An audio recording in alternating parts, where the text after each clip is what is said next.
That's good to hear. Um,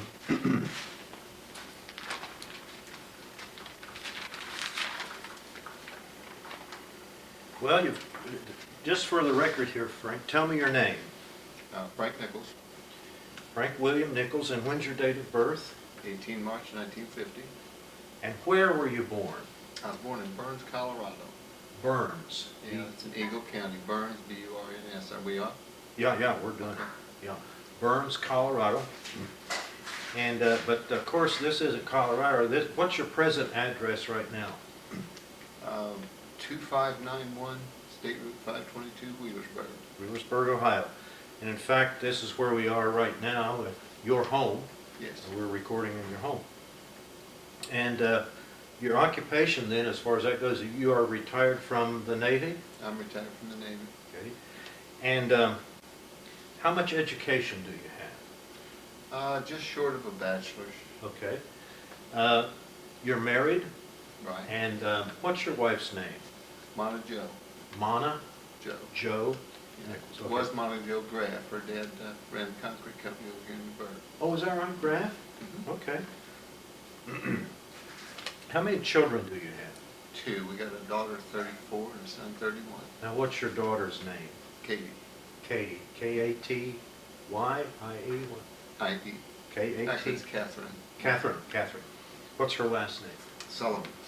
Now, I think you told me she lives in California. Right, they live in Monterey. Her husband teaches at the post-grad school.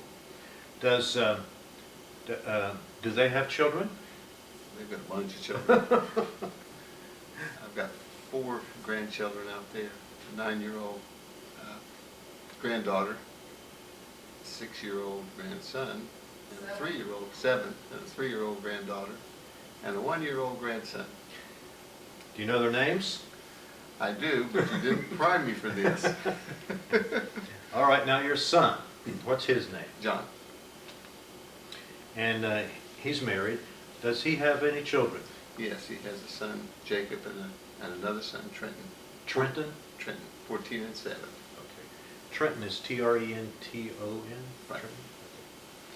Okay. Now, what were your, let's go in the other direction now. What were your parents' names?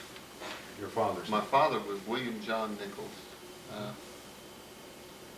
He died in 1968. He was born in 1888. And my grandfather was much the same way. He fought in the Civil War. He was born in 1840. So Is that right? there's a bunch of generations missing here. He was wounded at the Wilderness Is that right? with the 9th Pennsylvania. Oh, well, they live to be rather old. I mean, there's Yeah. longevity in the family, isn't there? There is, yes. Okay. So now say your father's name again? William John. William John Mhm. Nichols. And his father's name, your It grandfather? was Charles Nichols. Charles Nichols. Now, where was William John from? Pennsylvania, Centerville, Pennsylvania. And where was your grandfather from? Ireland. He was from Ireland. Okay. Your mother's name, what was Mary Alice McGill. McGill. And was she from, No, she was from Crockett, Texas. how'd they meet up? Well, Dad was a longshoreman down in Houston, Texas. Oh, And met up. they met up. And then, do you have brothers and sisters? I do. I got a brother, John. He's in Texas now. Lives in Amarillo. Mm-hmm. Runs a catalyst cracker for an oil company. And I got a sister, Stella. She's a major in the Army Reserves. And she's going to Iraq in August. as a Is matter that of right? fact. Medical course. She's Okay. a nurse. All right. And I have a sister, Juanita, who lives in Missouri still. Uh-huh. Okay. And now that was your mother's name. Now, her parents' names, do you know? I don't know offhand. Okay. But your grandmother's name, did we go over that? Yeah. Now you have your father and his wife's name. What was his wife's name? My father's wife. Your mother, I mean, what I'm trying to say. Oh, my mother's. Did we mention that already? Yeah, well, McGill? McGill was her name, yes. Okay. And now, your grandmother, in other words, is what I'm trying to your grandfather's wife Okay, on my dad's side. on your dad's side. I don't know what her name was, but we have a picture and she looks exactly like my sister Stella. Oh, really? They could be twins, and I don't know her name. Dad didn't get along very well with his mother. He lived with his dad. Oh, I see. They Well, were divorced because they didn't do that then. they didn't do just that didn't then. get along. Just didn't get along. Now, what's your wife's parents' name? It was Harry Graff and Lena Graff. And they were from this area? Yeah. Okay. Did you enlist or were you drafted? I enlisted in 1970.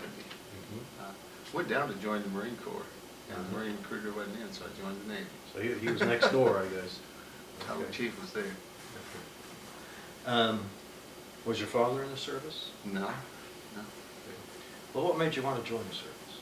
I don't know, I just always thought that I would. I just always intended to. So one day I was there at the house, I'd gotten back from Texas, I went out to visit my brother and just asked Mom to take me over to the courthouse so I could join the Marines. I was going to be drafted, it was 1970, so What did she say about that? she said, well, I'll take you over there, but you got to join something. And so I guess that's as much reason as anything else. I joined the Navy because he was there. What was your, and you spent how many years in the Navy? 35. What was your rank when you got out? I was a captain. Do you remember the day you joined, the date? 16 June 1970. And when did you retire, the date? 30 September 2005. Now, where did you go to your boot camp? Great Lakes, Illinois. How long did that take? 8 weeks? Was that an 8 I week? think that was an 8-week one, yeah. Do you remember much about that? I mean, that was 35 years ago. You know, the thing I liked about boot camp was we were very poor. We grew up in the Ozarks, very, very poor in the Ozarks. Like in the movie Deliverance, very much like that. I never got an even start. In boot camp, everybody was equal. And it just depended on how well you did. So I liked boot camp. Did you? Yeah, I enjoyed it. Where was your first assignment? Well, I went from there to A school. What's that? It's a primary MOS school Uh-huh. to... Like and AIT in the Army, we call it. That's similar to that, yeah. Okay. I went to be an aviation structural mechanic. And then from there, I went to NAS Ream Field, which was the helicopter capital for the Navy at the time, in California. Okay. Now, your first assignment then was A school. Was that in California? No, that was in Tennessee. Tennessee? How long were you there? That was just a couple months. A couple months, and then what are you being trained for there? An aviation structural mechanic. What do they do? Oh, you do all the hydraulics and metal repairs on airplanes. Okay. And then you went to California. Then I went to California. What did you do there? I went to Helicopter Combat Support Squadron 5 at Ream Field. It's in San Diego. And that was your actual assignment then, or was there Right. more training involved? No, that was the assignment. And I was there until 74, and obviously my 4 years was up, so I got out. And I came back here. If you'll remember, 74, there was not a recession, but there weren't a lot of good jobs, and I looked real hard. I was married to Joe. We got married in 71. Had a little girl, Katie. And I looked around and I could find work, but nothing with any future, so I was out like 45 days and rejoined and went to the East Coast. Went to Norfolk. Did she go with you to California when you were Oh out yeah, there? oh yeah. She went with me everywhere she could go. Right. But you ended up then, when you rejoined, got back in, you're out about 45 days, you said. Something like that. Not enough for broken service. Okay. Matter of fact, I got the re-enlistment bonus and everything. Oh, did you? Yeah. All right. $6 grand, a lot of money in 74. That was a time. Well, then you ended up in Norfolk, West Yeah. Virginia.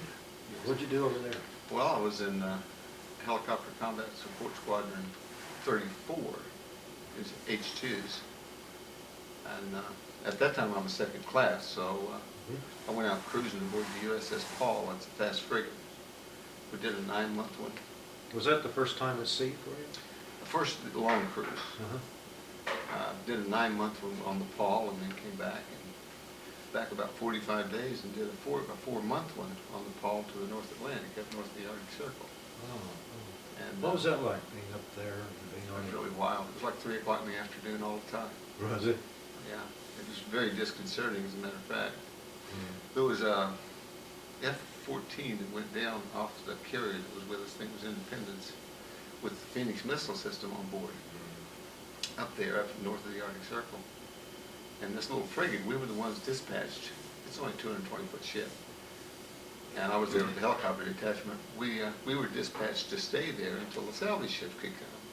So we cruised around and around in circles for 26 days. 26 days in a circle. It was cold and it was rough. This was like November of '75. Did they recover any of the They plane? did. And the armaments and all that? Yeah, well, it was a very, very classified system at the time. Of course, it's not now, but it was then in '75. Was anybody watching you? There were AGIs around with us the whole time. AGIs? Yeah, Russian trawlers. That's right. AGIs, what's that stand for? I'm not sure. We always just called them AGIs. They had antennas bristling everywhere. Yeah, the Russian trawlers, and they're actually gathering intelligence, Right, aren't they? right. Huh. And they'd have loved to got that system. But As soon as it calmed down, we could get ships up there, then we were relieved and we pulled into Norway, and they did what they had to do to get back or destroy it, whichever. Pretty deep water there. wow. Well, then you were out a couple months on the Paul in that mission, or did you say 4 months? No, we were gone better than 4 months that time. The one before that was better than 9 months. The Navy's been pretty good for the last 15 years or so about cruises being 6 months. You go to sea for 6 months, but back then you'd go and you didn't know when you were going to come back. I mean, there was a date, but it was endlessly changing, and it never changed toward you. It always changed away from you. Well, then you're in Norway, and now what happens then? Well, we went back to sea. We putzed around. We went back to Mayport, Florida, which was the ship's home port, and the helicopter detachment, which was me and 9 other guys, we flew it back up to Norfolk. Okay. Finished the tour there, and then went to recruiting duty in '77. And Where did you do your recruiting duty? Columbus, Ohio. Oh, Columbus, Ohio. Okay. Yeah, I had the west side in Madison County. Okay. What kind of reception do you get for that kind of Well, thing? now it's really good. You know, military's very popular. In the late '70s, it was not very It popular. wasn't, was it? No, it was a pretty ugly time. I was successful at it. I made chief while I was there. Oh. Made chief in '78 on recruiting duty. Also recruited a year for him. Yeah, recruited a year a couple times. Okay. Well, how many years did you do that then? 3. 3 years? Yeah, and then I was wanting out of it really bad. It was desperately bad. What was bad about it? The hours as much as anything else. I had a wife and 2 little kids, but to be successful in recruiting, you work 7 days a week. And it was much harder than being at sea, because there'd be days that I remember one time I took 3 young men down from London, Ohio. All of them high school grads, good guys. I knew they'd do well. And for a variety of insane reasons, they failed their physicals. So that was just like I didn't even work for 2 weeks. All 3 of them failed. All 3 of them. That's the worst day I ever had. Eyesight, hearing, flat feet. One of them had clicks when he went down to do the squat. That's one of the things they had to do, and his knee clicked. So he failed, and if he got his knee fixed, then he could join the Navy. He passed everything else, but I mean, that's months out. That doesn't help me. One of them said something about, well, he might have had asthma, so he was sent off for a consult, and asthma is disqualifying. And he hadn't said anything to me. I didn't know that. I can't remember what the other one was. I just remember it was the worst day of my life. That's a terrible thing. Well, it's like I didn't go to work for 2 weeks. Right. It takes about 2 weeks to get 3 good guys. Did they give you a quota, like you had to get so many guys? That's right. Sort of it's not written down, in other words. Well, there are multiple quotas, except at that time you couldn't call them quotas, you called them a gold. Goals, yeah, I mean goals. Couldn't say quota. Yeah. You had PC back then, too. Oh, yeah. There were multiple, like there was a certain number of minorities you needed to get. You couldn't put ladies in the Navy then, it just wouldn't happen.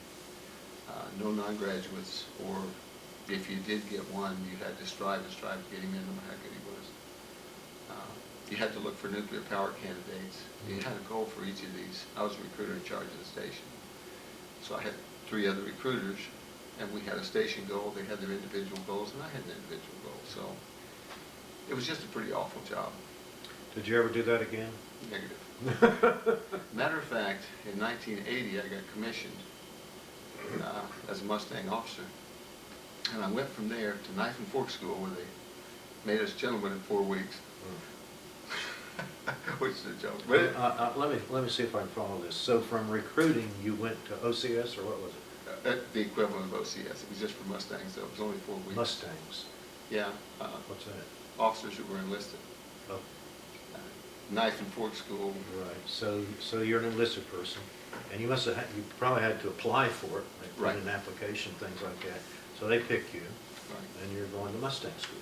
Right. Knife and fork school. That's what I did. Knife and fork school. So, but anyway, as a matter of fact, I went to the knife and fork school, went to an officer school for... Wait a minute, did it work? Are you a gentleman? No, negative. Okay. Just no hillbilly still. But I went from there to a 9-month cruise aboard USS Camden, and with helicopter combat support squadron. Is that a frigate? 11. No, negative. It's a AOE-2. It's a big supply ship. But we went on a 9-month cruise during the Iran crisis, and every day of that 9-month cruise was easy compared to recruiting duty. Really? Because I just had my crew, 20 guys. We had to keep 2 helicopters up. We had 2 H-46s. And you were in control of your destiny. Nobody ever flunked all your candidates. It was a lot of fun. It was a very rewarding cruise. We had a good time. Where did you go on that? Oh, we went, That's the Iran hostage situation. right, we went to, let's see, what carrier was out there with us? The bulk of the time, we went across the Pacific, obviously. This is a pretty fast ship. Went across, we stopped in Hawaii, we stopped in the Philippines. On the way over, we stopped at Paddington, Thailand. Then we went up on the line for a while. And we were a resupply ship, so we would... What does that mean, be on the line? Just up wherever your area of operations is.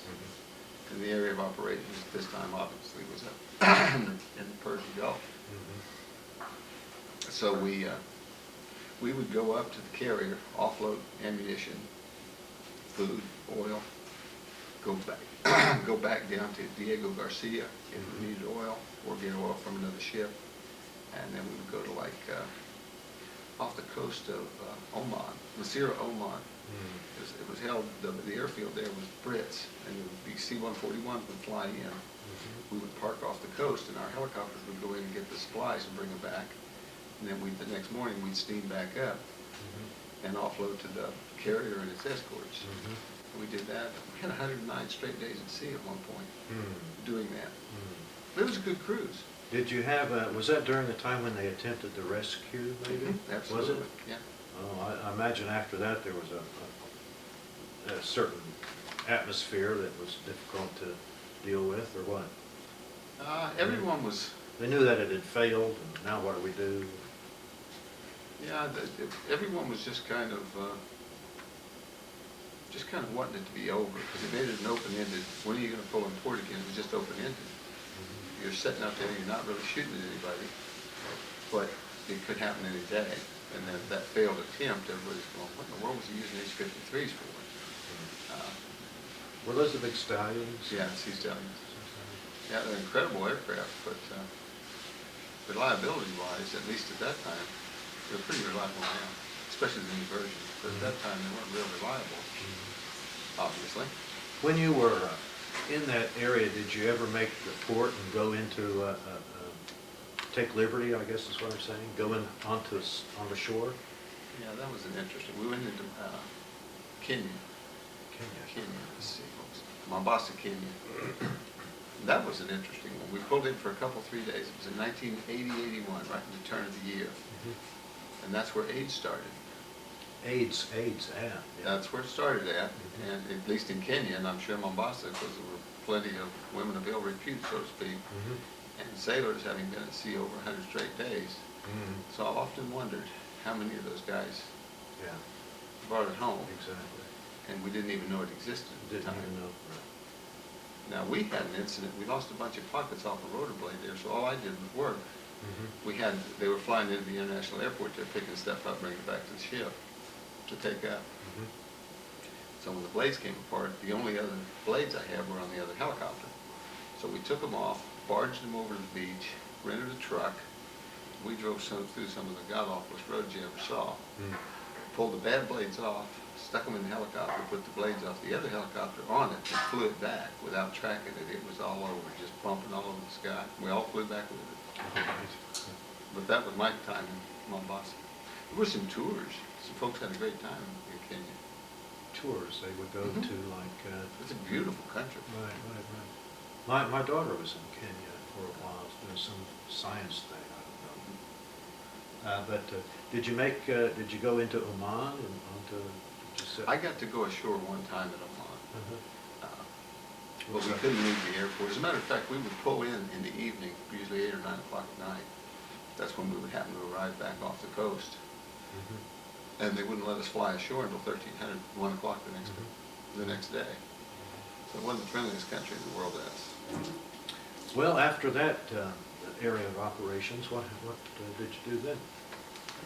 Oh, went back, after that tour, that took me up to 83. Oh, I made JG while I was there, Lieutenant JG. What's JJ? Lieutenant Junior. You- Ensign to start with. I was a second lieutenant. What's that? That's an ensign. That's an ensign. Okay. Then what do you go? First lieutenant is Lieutenant JG. JG. Okay. So then I went to Corpus Christi, Texas, of all things, for shore duty, and did from 83 to 86 there in Corpus Christi as the intermediate maintenance officer for the station. Best fishing in the world in Corpus Christi, Best Texas. fishing? Best weight fishing for sea trout. All great fishing. And it was a good tour. We retired the old T-28s. I don't know if you... What is that? We retired the last of the old T-28s. They looked like World War II fighters. And brought in the T-34s while I was there. That's a lot of fun. Those training planes? Okay. Anything with a T is a trainer. So how long were you there at Corpus Christi? Just short of 3 years. Okay. And then what comes next? Is your family there then? I guess. Yeah. Well, Yeah, at they that always time tried to go with me. Yeah. Then I went from there to the USS Coral Sea, CV-43, a ship's company. Now the Coral Sea, what was it? Is that an aircraft? Aircraft carrier, Oh, right. yeah. Okay. That's a little bigger than what you've been used to. Well, it seemed like, and it was never any intent, but it seemed like I worked up from destroyer escorts to fast frigates to oilers to carriers. Although I went to carriers many times before that, but not a ship's company. Ship's company, you're assigned to the ship. You go every time it goes for a tour, and I did a 3-year tour on Coral Sea. We made made a cruise up to Newfoundland. Got aboard just after the Coral Sea had been the one that took out Gaddafi's airplanes. And the whole ship was still just abuzz with that. They were excited? Yeah, well, there's nothing like it when you actually shoot. You know, you're always training, launching them and this and that. That was The a launching, success. So to yeah, speak. oh man, you launch them full and they come back empty, and the skipper comes over to 1MC and says, you guys need to turn on the TVs throughout the ship because we're on it, and we just kicked out of Gaddafi. That's cool. The whole ship's abuzz. Everybody's pumped. I'll bet. Then, well, where did you cruise then? You say Mediterranean. Mediterranean. On the Coral Sea was all demand. Where's the Coral Sea now? It's retired. It retired in 1990, 91. Do they have it docked anywhere, or is it No. razor blades? Razor blades. Okay. Turn her into razor blades. It's a good old ship too. Well, how long were you on there? You said? It's just short of 3 years. Okay. And what was your job there? I was the production officer for AIMD, for the Aircraft Intermediate Maintenance Department. Okay. At that time, did they have women on board then? Negative. When did they get women on board? You know, it was in the 90s. I never cruised with a female crew. Yeah, I cruised in the 90s, but I never was on a ship. It was gradual. Like my last ship was in New Orleans, to jump ahead a little bit. And this was long after there'd been women aboard ships. But the New Orleans simply wasn't outfitted for it. You'd either have to have all female or an all male crew, because the heads were right along the passageways. There just wasn't any way to do it. All the new ships, or the newer ships, are being re-outfitted so that you can do, you know, A lot of women men now. and women, oh, lots. Do you have an opinion about that one way or the other? Or no opinion at all? It doesn't matter. Oh, I've known some really excellent female officers in particular, and some excellent petty officers that are women. I personally had quite a problem with the very junior women, in that well, let's face it, boys and girls. My line crew, when I was the FRS maintenance officer, we had tons and tons of brand new 18-year-old girls coming to do a good job, women. And their intention was to do a good job, but the men mobbed out to my line shack. Did what? Just mobbed out to the line shack. I had to practically have orders that they stay away, because the guys are going to talk to the girls. That's what they want. What's a line shack? Oh, that's where you service the aircraft. Okay, so the guys are out there with the women. Well, they want to be. Yeah. You know, it's just very difficult, very normal. There's nothing wrong with it. It Yeah. doesn't mean girls or boys are bad. It simply means that you've added a new element to the military. I would have very much liked to cruise with a dual sex crew one time just to see what it was like, to see what it was like. Okay. But I never had an opportunity to. Well, after the Coral Sea then, Well, I went to. that sounds like an exciting That was cruise, the Coral Sea. It was a great tour. It was Yeah. a great tour. It was a great ship. I Yeah. never had a bad ship. Oh, okay. And No, after we- that? Well, the detailer told me I could ride her into the yards, or I could go to Lodges the Azores. Who's the detailer? The detailer's the guy that cuts your orders when you're due for orders. Okay. And I was due for orders to shore duty, but he seemed to think, this time I'm a pretty mid-grade lieutenant, which is a captain in the Army, and he's saying, I don't have anything but overseas duty for you, Frank, so you can stay on the Coral Sea and go to the shipyards. Well, I've been to shipyards. I don't like shipyards. I'd What do much they do in rather- the shipyards? Oh, it's just a mess. It's an industrial environment. Usually in a place like Portsmouth, Virginia, or this particular one, I think they were going to Philly, which when it was built 150 years ago was just out in the country. It was probably just fine, but since then the city grew up around them, deteriorated. It's just a bad environment. I'd cruise 10 times out of 10 before I'd go to the shipyard. So I said, what else you got? He offered me the Azores. Yeah. I don't know if you know where the Azores are. Little bitty bunch of islands out in the middle of the Atlantic. Portuguese. So I took 2-year orders there. And What's that like?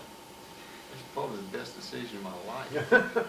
It was a great The job. Azores were. Yeah, it was a great job. I heard they're beautiful there. Oh, they're beautiful. The people are wonderful. The weather's great. The weather's great. It's windy, but it's always pretty decent warm. As far north as it is, but it's right in the middle of the Gulf Stream. Matter of fact, the biggest great white shark ever caught was caught off the Azores, and they're not northern fish, but the Gulf Stream runs right through there. At any rate, I was the aircraft maintenance officer there. Was your family able to join Oh, you? yeah. Oh, Yeah. good. And as a matter of fact, this tour, when I was aboard Coral Sea, we were out so much that they finally, I just stayed on the ship and they moved back here for that time. Because I just never, there was no point. And What then ship were you on? That Out of was the when I Azores. Out of the Azores. No, in the Azores, I was ashore. You were ashore, Mhm. but you didn't go out on ship any? No, not at all. That was a shore tour. Okay. Well, that sounds, well, what year are we up to now, the Azores? That takes us to 89. 88, she said. 89. 89. 89. And then after that, After that, I went to back to San Diego to be the Fleet Replenishment Squadron maintenance officer. And that's a real catch. That's a kudo. I made lieutenant commander just before is I that went. major? Right, that's a major. And to go any further, you almost have to have an FRSMO job in my designator, FRS, Fleet Replenishment Squadron. Fleet Replenishment It's where you- Squadron. It's where you take all the guys fresh out of flight training and train them in your type model series airplane. What was your kind of airplane? Well, in this case, it was an H-46. H-46 was Yeah, the that's helicopter. The twin rotor helicopter. Okay. Is that the long banana looking thing? That's it. That's it. Yep. Not the 47, that's Army. We're the 46. It's a slightly smaller, more ship-friendly aircraft. So that was a pretty good deal to get. For career-wise, it was a great tour. Yeah. And it How was a long good were you tour. there? I was there a little better than 2 years again. As a matter of fact, I was maintenance officer of the year for all helicopters twice while I was Really? there. Yeah. You must have done a good job. Actually, the crew did a good job. That's always what it is. It's That's never always- you. You Right. just support them and they take care of you. That's the way it works. But you got the medal. Well, anyway. Yeah, we made sure they got plenty too. They were good guys. That's- Great officers there. The pilots are very handpicked to go to the FRSs because they're going to be training all the new pilots. Uh-huh. And you were asking me about women? Mhm. One of the finest instructor pilots I had was named Amy Frayer. Mhm. She was a lieutenant. I could call her anytime, day or night, Saturday, Sunday, weekends, didn't matter. She would come in and fly test hours. Never complained. Made her my maintenance material control officer, as a matter of fact. She was that good. She had a good career looking at her, didn't Well, I believe she got out. She came to see me one time after I had transferred, she? and she had gotten out, but she would have been a player to go straight on out, of course. What makes a person get out? You know, they're doing well, they're doing great. Real successful people, you know what, really successful people will be successful at whatever they do. That's why you have to try to keep those people, try to keep them happy, try to take care of them, because they always have other options. Always. Always. Very well educated, very bright. San Diego, you're up to about 1990 now or something? No, up to 93 now. Well, what happened here during the first Iraq War? Where were you then? I was there in the FRS. Okay. Yeah, that's where I was at. So then what happens? They stood up the helicopter tactical wing, Pacific, and the new inbound Commodore specifically requested I come stand up the maintenance department, and that wasn't very career smart because I was due for sea duty. So I kind of made a deal through the detailer for a follow-on set of orders. I went there for like 18 months. Follow-on set of orders to an L class as the maintenance officer. So I went there, stood up the wing. Bruce stood the wing up. Like I said, I never did anything. But What do you mean when you stand up the wing? well, there was no helicopter tactical wing, and it was going to be formed to handle all the H-46 outfits. They broke up the big sea control wing into tactical wing, anti-submarine warfare wing, 3 smaller wings. We stood up the tactical wing. I did like 18 months there, and that was kind of an admin job, but it was a good job. It was fun. Where was that located? San Diego. San Diego. I just went about a quarter of a mile down the road to do that. Okay. And then from there, went to the USS New Orleans The New Orleans. as the aviation AIMD officer. What kind of ship is that? LPH-11, helicopter carrier. Okay. It's an aircraft carrier for helicopters. Yeah, right. Like Iwo Jima? Very much so. Uh-huh. Very much so. Okay. And we did all about 3 months, and then headed off for the Pacific, and did a Westpac tour up into the Arabian Gulf. Went to Bahrain, Now various ports. This would be a time when we're doing overflights of southern and northern Iraq. Right? Oh, yeah, absolutely. Were you involved in that any? Oh, to some degree. The biggest thing that happened with us is we were in port in Aqaba, Jordan, when, you know, I guess the president of Jordan, his 2, was it his sons, were abducted. I don't know. Anyway, we were literally in port. We had armed guards on the brows, and of course we had 1,800 Marines on board, so we had a whole Marine Expeditionary Unit aboard. So a bunch of the Marines went ashore for exercises. We had armed guards, we had guys all up around. Didn't know what was going to go on. You could look across from Aqaba over into Israel, across the strait there. Literally see it from the flight deck of the ship. Pretty exciting cruise, actually. Sounds tense. It was a pretty exciting cruise. It was a lot of fun. Uh-huh. Oh, did you ever see Raiders of the Lost Ark? Yeah. Well, I did have a chance to take a tour, something I never got to do, but I got a chance to take a tour, and we went inland there in Jordan on a bus. Took 3 or 4 hours. We were playing in there, cold or hot. Oh my God, it was hot. And then off on a hiking tour, and lo and behold, we're wandering down these arroyos, like you see on Raiders of the Lost Ark, and that supposed temple that Indiana Jones went into, it's actually a crypt. And there it was. There it was. Matter of fact, I have a picture of me on a camel right in front of it. Amazing.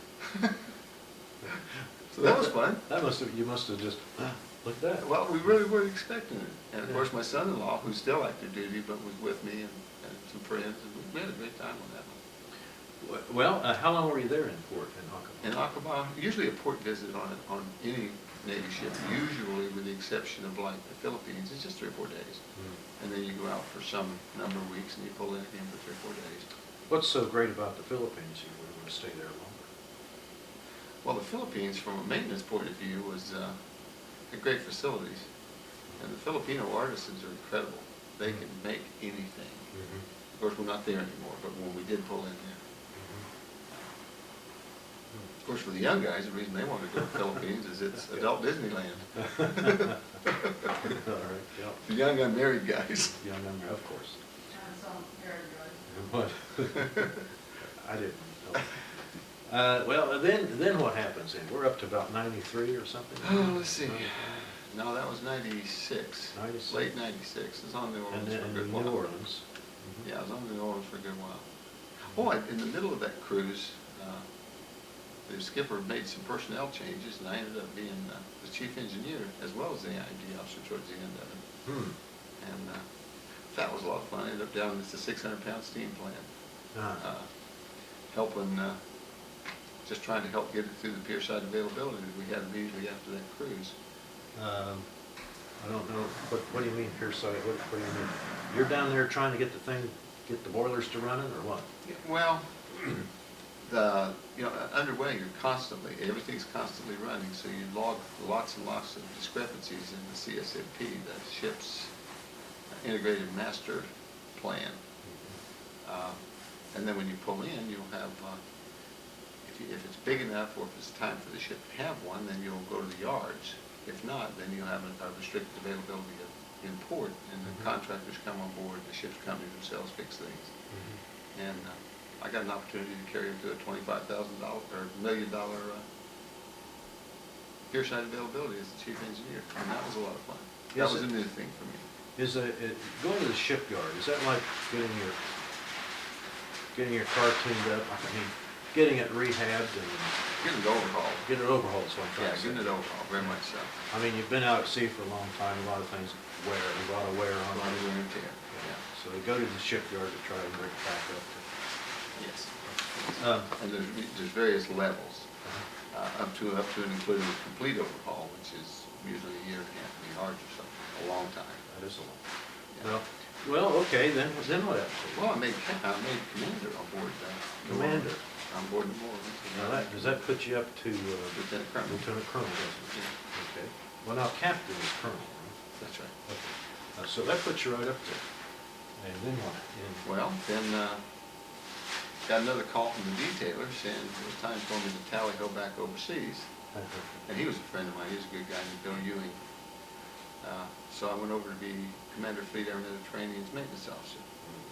And I was over there for 2 years, thereabouts. We went every place. It was great. We got to go to Yugoslavia, Germany. What do you mean, we? The family or No, the, no. the ship's crew? Or Just myself and my crew. your crew? Yeah. Well, where were you stationed? Naples, Italy. Naples, Italy. Yeah. That's where the Commander Fleet Aeronautical Training is at. Sounds exotic, Naples, It is. Italy. Well, it is. It is. It's interesting. Different place. Got to go up and see the Pope, of course. And that was a personal visit. Did you go see the Pope? Actually, we did. How close to the Pope did we get, Joe? Could have hollered. He could have heard us. Close. 30 feet. I don't know. Wow. We plan on going to Italy next year. My daughter's going to end up living in Germany. She's going to marry that guy. Uh-oh. Is he a German national? He's German. But, so we're going to go to Italy. Well, Rome you'll like. The further south you go, it kind of gets nasty. But the people are great people.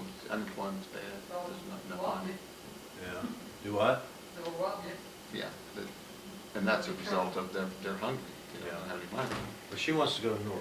Tuscany. North, they'll be great. Should be great. It'll be great. It's a beautiful country. Did you drive around in Europe? I drove. I had a car while I was there, but no. Generally, we flew we flew to Bahrain in the Middle East. We had a big detachment there. Had a detachment from our helicopter squadron there also. Went over to see the EA-6B guys in Aviano, Italy, and then across into Yugoslavia.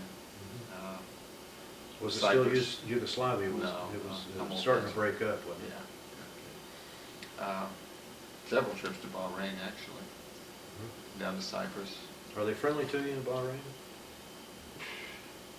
Yeah, they're different than we are, but I mean, I had an interesting incident when I was there, though. I ran out the back gate of ASU Bahrain, the Aviation Sport Unit there. Mhm. I ran out the back gate going running, and it's daylight, and I'm thinking, this is okay. They didn't stop me. So I ran my 3 miles or whatever it is I ran. I went back to the gate was closed. Well, I'm in running gear, shorts, t-shirt, and they don't like that. And it's getting dark. Mhm. And the other gate's on the other side. It's like another 2 miles through residential streets. It about scared me plumb to death. Did you run those 2 miles? Didn't have an option. The gate was closed, and there was no one there. Mhm. Scared me pretty bad, really, because they really. Did you get some looks, some Oh, yeah. staring? Oh, absolutely. Yeah. What in the world? Stupid Americans, infidels, whatever, you know. Yeah, they did.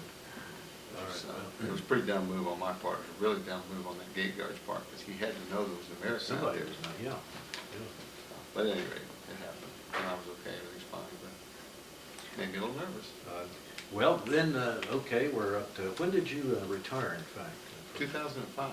2000, just a few I'm years? telling you, I was around a long time. You were, man. Oh, there's your, okay. Yeah, there's the chronology. Yeah. Okay, interesting. Do you have your ships named on there anywhere? Just the ones I was shipping company on. Okay. New Orleans and Coral City. The ones I just cruised on out of the squadrons aren't on there, because that wasn't my assignment, that's just where I went. Well, that makes you commander of the fleet, Air Mediterranean, Naples. Now we're going to end up back at the Chief of Naval Air Training in Corpus Christi, Texas. Right. And that was from 99 to 2002. I went there to retire, actually, because I liked it down South Texas, and they offered me a great job in contract maintenance. Mhm. And had a really interesting tour, stood down one command there, that's where I was commanding officer. Mhm. And I stood it down at the Admiral's request, and he was right. It's a smart thing to do. Stand it down means what? Decommissioned it. Disbanded it? Decommissioned it. Decommissioned. And brought the unit into his staff, which was a good move, it was a good plan. Mhm. And then from there, I went to the Naval Air Systems Command, and, well, I made captain there in Texas. Mhm. Corpus Christi? Yeah, was selected for it in 2002, made it in 2003, after I was at the Naval Air Systems Command. Mhm. And that's where we buy all the, that last one, that's where we buy all the new airplanes, all the new ships. Well, we buy the airplanes. Matter of You fact, buy them there? What do you See, mean? You that's buy where them? the procurements are done, through contract. There's a whole group of Navy officers and a lot of civil servants, who that's their job, is to procure new hardware at the best possible price, Mhm. with the best possible quality, which Mhm. doesn't always happen, but we do the best we could. And my job there was interesting, because I'm a ship guy, a fleet guy, so my job was to make sure the airplanes we were buying would fit on the ships we were buying, as well as the existing ships we already have. Mhm. And that's why that crew I had in my last crew, they're just the best crew in the world. I got to stand them up from scratch. We stood up the airship integration department. Mhm. I did, there. Mhm. And so I got to hire whoever I wanted to. And I had the best engineer. This guy's incredible. Mhm. Program managers, Mhm. logisticians, Mhm. great crew. So you were there how long? Was that Pawtuxet? The Tuxet River. Okay. Maryland. How long were you there? That was just a little better than 3 years. And as soon as I could, then I retired in September of '05. Well, why did you retire? It's time, Well, yeah, it's just time. It's just time. 35 years. 35 years is long enough for a captain in my designator. There is no admiral. You can't make admiral in my designator. It's a Mustang. It was just time to go. There weren't any other jobs that I was interested in doing in the Navy. Mhm. And 35 years is long enough. You say you can't get the admiral from your position? Right. What was the reason for that? It's just by law, Mustang officers who haven't converted to regular line, which I never did. 06 is as high as you can go. And I figured E1 to 06 is plenty. Yeah, that's a long ways. I was going to run out of lifespan before I could do anything else anyway. Now, you've been stationed overseas a couple of times, haven't you? Like Mhm. Naples, Italy, for example, the Azores. Right. Were you ever stationed in Asia, stationed in Asia? Never was. I only had those 2 overseas tours Mhm, mhm, where I was actually stationed there. mhm. Now, I hit a lot of Asian ports. We hit Japan. I got to go to Antarctica one time. You did? Yeah, during that tour as the tactical wing maintenance officer, we had VXE-6, which is in Antarctica. How long were you in Antarctica? Why did you go About down a there? week. Well, the Commodore wanted to go because he was in charge of the squadron, VXE-6. And he wanted me to go with him, so I just went with him. We flew to New Zealand and then took the C-130 down to the ice. Wow. We ran around the, matter of fact, we went down to the actual pole, the South Pole, on one of the C-130s with sleds, you know, not with wheels. Mhm. And parked there, what is that called, where it's kind of bound down in the ice and the pole moves off into the distance. Oh, I don't know. But at any rate, we went out and ran around the South Pole. That's a cool thing. Oh, wow. What's that like? It's white. All white. It's very interesting. I would have absolutely thought that was true. But right there at McMurdo Station, where VXE-6 is stationed at, there's a bunch of dry valleys. It's essentially a desert. Mhm. It's just whatever snow ever does fall doesn't melt. Mhm. So through the dry valleys where the wind blows all the time, the ground's exposed. Oh. Is that amazing? I would have never guessed that. No, no. Did you see the penguin Oh, herds? gosh. We took an H-1 and flew right down to the edge of the ice, Mhm. and they're not afraid of you because they have no clue what you are. Mhm. If you lay down on the ice, Mhm. they'll literally come up and peer down at you. There's no people, they're not afraid. It's a funny looking experience, don't you? Bunch of penguins looking down at you. It's really amazing. Well, so you've been on have you been on all 7 continents? Well, let's see. I don't know if I hit them all, I think. You know what? Australia, Oh, absolutely. Mhm. On New Orleans. South America. South America's the one I was going to tell you, I don't think we ever did. Really? Oh, we ever went to Well, one you were closest. around it all the way. Yeah, the Both one sides of closest it. we never went to. Well, do you keep in touch with friends and sort of thing? Some. She's better at it than I am. But Okay. I was talking to one of my old senior chiefs last night. Mm. Brooks Grumbles. He swears he's coming to visit because he wants to shoot turkeys during turkey season. They're out here. And they're here. Do you hunt? Not anymore. I used to love to hunt. Now I take a gun and wander around the woods, but I don't shoot anything. Like to go fishing. Yeah. Do you have anything else you'd like to say? Did you see any, I imagine you did see some admirals and generals and that sort of thing, didn't you? Oh, sure. Yeah. Did you ever see any famous movie stars like the USO or anything Yeah, we like that? had the Today Show on board You did? Coral Sea when we were in France. We were in Marseille, France. Mhm. And got to see Jane Pauley. Mhm. Yeah, I always thought she was a normal, not big, but a normal size. Mhm. She's a little bitty. Very that attractive, right? of course, but a little bitty girl. Did you get in the show? No, I was busy. I was working, but I got to see them all. Had Wayne Newton on board one time. Had a couple of Texas senators on board one time. They had some interesting observations for the wardroom that night at dinner. He said, you know what? The sailors aboard this ship live worse than the convicted felons in Texas. Really? And that's a terrible indictment for the finest we have. I mean, these are great guys. Mhm. And this was in '88, I suppose.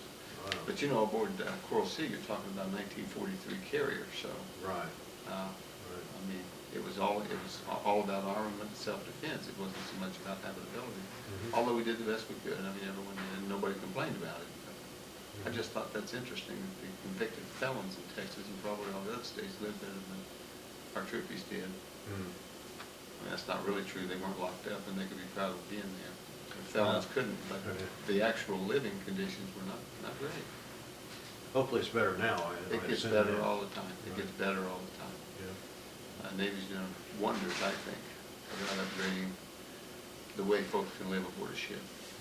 Here's an interesting one. Along this cruise I did on Camden, I got a series of letters from Joe one time right in the middle of a really long line period. and she numbered her letters. If she hadn't, if I'd have read them out of order, I'd have read where my son took his cast off. And I'd be going, well, when did he break it? What did he break? Because it was like 45 days between mail calls. Really? It So you was got a 40 stack of letters in. Oh, I got a stack, and she got a stack from us because mine all went off at one time. Yeah. Well, now, with email, Oh. the guys can talk, you know, I mean, you can stay in communication, have some idea what's happening at home, and that's a big thing. Yeah. Phone services are so much cheaper, and the Navy tries to provide. Navy's a good outfit. Would you recommend it? Absolutely, absolutely. It was just time for me to go home. It didn't mean there was Absolutely. anything wrong with the Navy. Well, you got anything else you'd like? Do you have any tattoos you want to talk about or anything like that? Well, I have one. Can't be in the Navy that long and not have one. That's what I was going to say. Got a gold tooth in the front. Got to be a pirate, right? You gotta do, yeah, right. Have you ever heard of this line? Let's see what. Splice the main brace. You ever heard of that? Splice the main brace. Heard it. I don't know what you're talking Oh, it's just in an old historical Navy. I like to read a lot of history, and it means get drunk. about. Well, that's happened a whole bunch in the Navy. Oh, let's see, where did I read that? I was reading about Trafalgar, the battle, sea battle of Trafalgar, splicing the brace.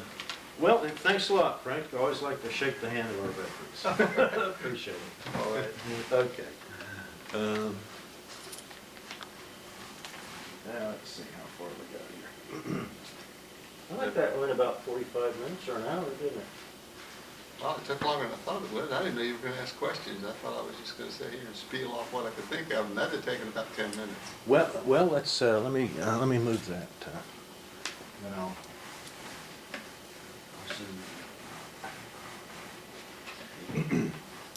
Yeah, across this, it starts with where I started, Uh-huh. and this is the enlisted side, and this is the officer side. The enlisted side.